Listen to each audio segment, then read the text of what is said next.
Erin McClure. I had the pleasure of working with Ms. Duncan this summer over the past 10 weeks. My focus is on tobacco cessation in adolescents and adults and different treatment methods to help people quit smoking. And I have a budding interest, please pardon the pun, in marijuana use as well as tobacco co-use. So that is what Ms. Duncan was focused on this summer. Thank you very much. Okay, so Ms. Duncan is a rising senior at the University of South Carolina. We've met Dr. McClure, thank you very much, and the title of Ms. Duncan's summer research project is Tobacco and Marijuana Co-Occurrence in Adults, Exploring Reasons and Methods for Co-Use. So please, let's welcome Ms. Duncan. Thank you for the introduction, Dr. Ford. As she stated, I was working under the direction of Dr. Erin McClure, and our research during the summer focused on tobacco and marijuana co-occurrence in adults, exploring the reasons and methods for co-use. So to give you guys a little bit of background, the research that we conducted was just a smaller portion of the larger basis on what the need for marijuana and tobacco co-use treatment methods are. So we took the variables that we know about marijuana, including its intensity, its complexities, and its disparities, what we knew about the same variables for tobacco, implemented that into what we do not know about co-use, in hopes to funnel out our own individualized future treatment methods to help people trying to quit tobacco and marijuana.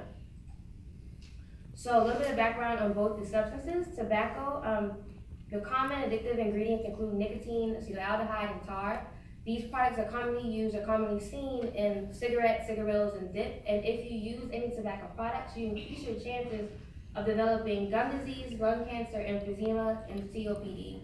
Marijuana, which is commonly known as cannabis, is actually the most commonly used illicit drug in the United States. Its active ingredients include THC and cannabinol. It's commonly used in products such as blunts, bongs, joints, edible substances. And if you use this as a product, you increase your chance of developing temporary brain impairments and boule, which is commonly known as a collapsed lung. So the importance behind this research, tobacco and marijuana co-use has become a serious public health problem because not only does it heighten those earlier disparities that I mentioned, it also could potentially affect your psychosocial and psychiatric state. And more importantly, there's very few research and very few actual good data points describing the relationship between how people co-use these and how quitting one substance could affect the use of the other. So we want to better understand the relationship for people who are interested in quitting marijuana or tobacco or both at the same time. So the specific aims of our study, we conducted an anonymous one-time study in order to ask eligible participants about their co-use of marijuana and tobacco, collect preliminary data on marijuana and tobacco co-use to understand the variables that surround its use, focus on questions that assess methods and reasons behind co-use, and finally present descriptive data on these responses. So, for the methods, as I stated before in the previous slide, we conducted an anonymous online one-time study to gather data from participants. They were recruited through a website known as Amazon Mechanical Turk, an online crowdsourcing website where people are able to perform different tasks that people ask them to do. So the requirements for our study include that you had to be 18 years or older, had to have a self-reported use of using marijuana in the past 20 out of 30 days, so we could kind of measure the intensity of how hard you were using marijuana. Live within the 12 southeastern states of the United States, kind of mapped out by the census. On the next slide, I will explain why we chose those 12 states. And note that tobacco was not a requirement for our study. We targeted marijuana users, and from there we categorized them based on questions that they were asked. If they were current smokers of tobacco, never smokers of tobacco, and former smokers of tobacco. And that's how we kind of got the co-use sample. And finally, all the results were presented as descriptive data. So like I said, we chose the 12 states as mapped out by the US Census. We decided to use these states because my researcher, Dr. Erin McClure, and other researchers who were interested in tobacco and marijuana research, they wanted tailored intervention, future intervention that's eventually going to help people in South Carolina. So we realized that the laws and the culture of the Southeast region, for example, is totally different from the laws and culture of the West Coast, where marijuana is used much more heavily in the West Coast, but tobacco isn't. So we wanted to kind of tailor intervention that was specifically for the Southeast. Okay. So in our results, you see that we had very low participation from residents claiming to live in Delaware, South Carolina, and Mississippi, and we had a higher number of participants coming from North Carolina, Georgia, and Florida. So this first table just shows you the type of participants that we recruited and comparing it to the actual Southeast general population. So the average age of our study was 32 years old. We had a majority female population, with the majority of them identifying as Caucasian, and most of them having some level of education. Comparing that to the Southeast general population, where the majority is female, the majority of the population is identifying as Caucasian. However, there are some differences in the level of education.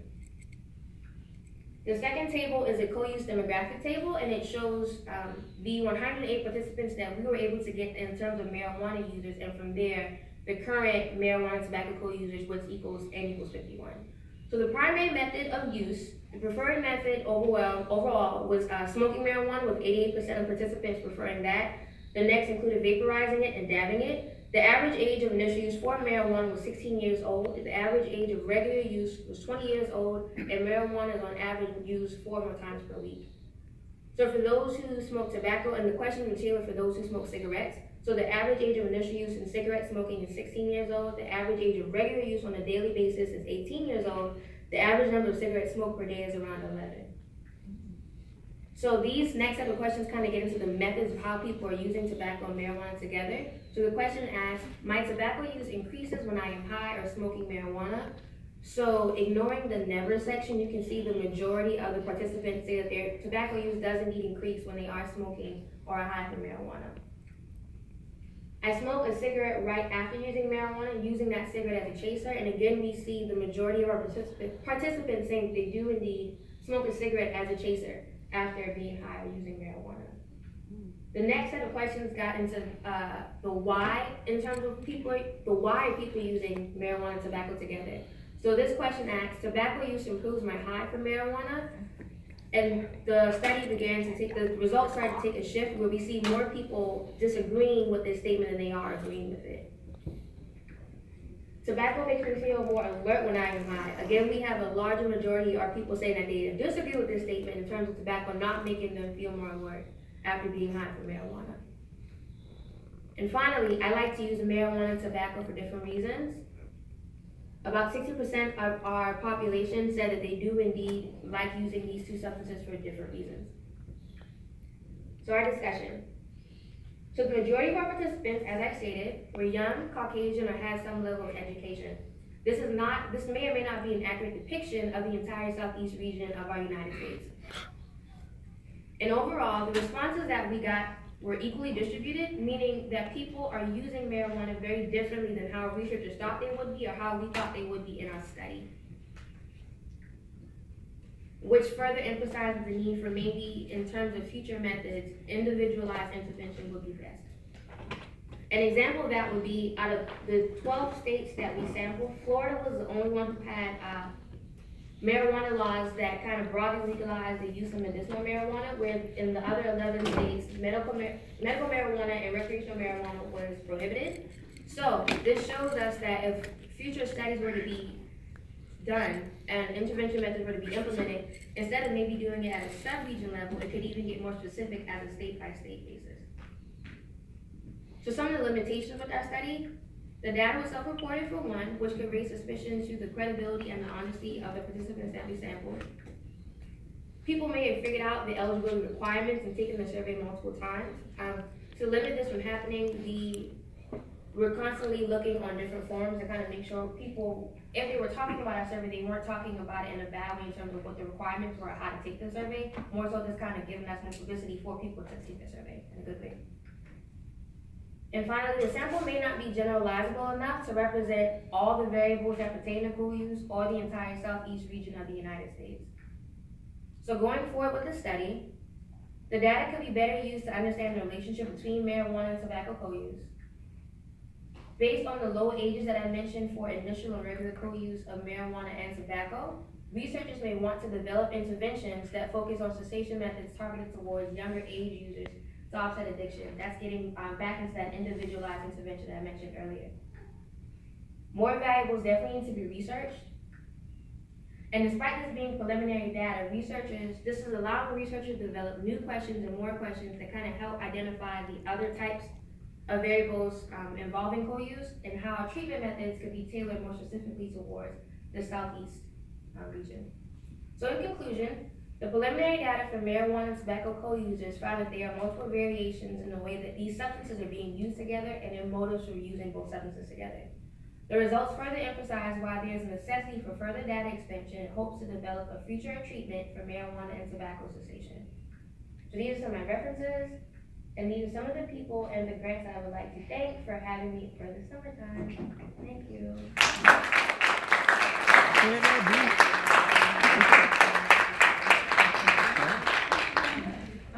Are there any questions for Ms. Duncan?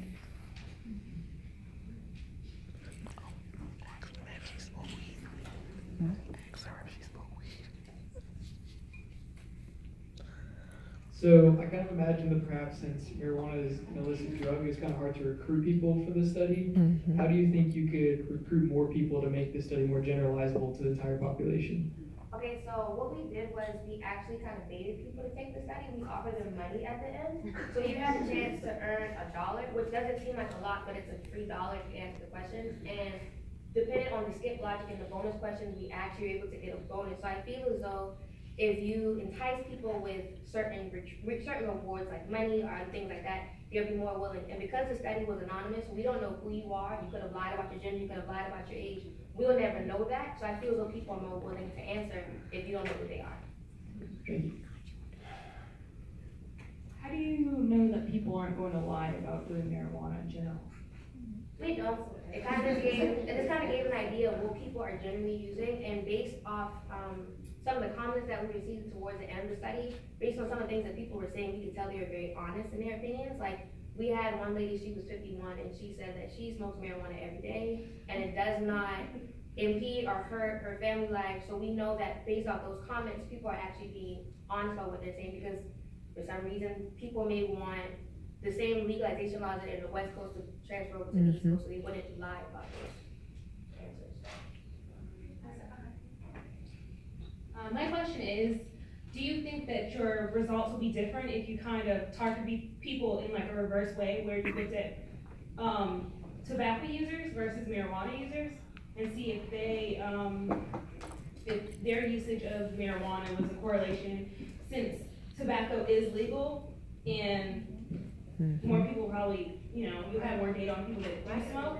Do you think that the data will be different? Do you think that or that you would get more results if you would have done like a reverse version of your, the people that you were trying to target? So instead of having a sample tailored towards majority marijuana users, have it towards tobacco users? Yeah. So one of the variables that we measured, it asked the question of which substances you begin using first, marijuana and tobacco both at the same time. And over 60% of the population said they started smoking tobacco.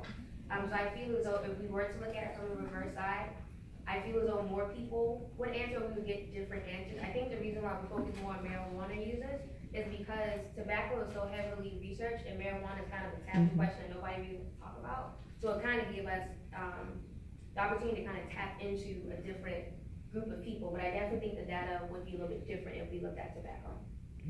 Thank you. And Kennede, I did not recognize your family. Can you pass the mic to the family members, please? I can introduce you really quickly. My name is Kashana. I'm her aunt. Welcome. Good afternoon, I'm Ray, I'm Kennedy's mom, and that's her other mom down there. Yes, and I'm Carmelita Pryor. I'm her second mom, and I think you did a wonderful job. My name is Jaquez, I'm her brother. My name is Raven, and I'm her cousin. Excellent. Let's give the family a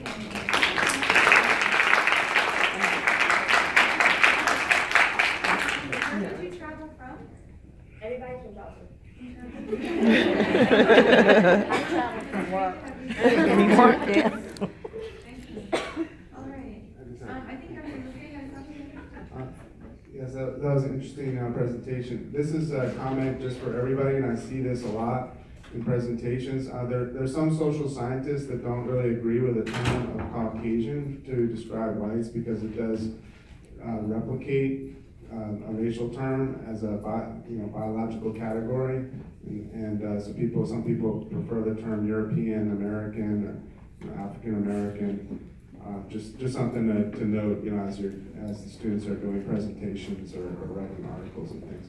But my article was, my question was, what questions did you ask about the types of tobacco use and the types of marijuana use, and whether or not there was any type of mixing of the tobacco and the marijuana, like rolling it into a joint at the same time, or like the vaporizing? I know that vaporizing is now becoming more and more common with both of those substances. So were there questions about those? I was just curious. Yes, sir. So to answer the first half of your question, some of the questions that we asked dealt with the primary methods of use, so how you're smoking marijuana in terms of smoking it, dabbing it, vaporizing it, the different methods aside from smoking it in the form of a cigarette, were you using tobacco products? And one of the variables that we also measured, to answer your second question, asked participants if they mixed marijuana and tobacco together in terms of a spliff or a joint or in a bong. And we actually got a very low participation for that question. Many people said that they do not prefer to roll or twist or smoke them together. But rather that they smoke a cigarette before or smoke a cigarette after using marijuana, but not mixing both of them together. So that leads to us needing to leads us to figuring out what other methods are they using it, because they're not necessarily using it in both together at the same time. Thank you very much. Let's give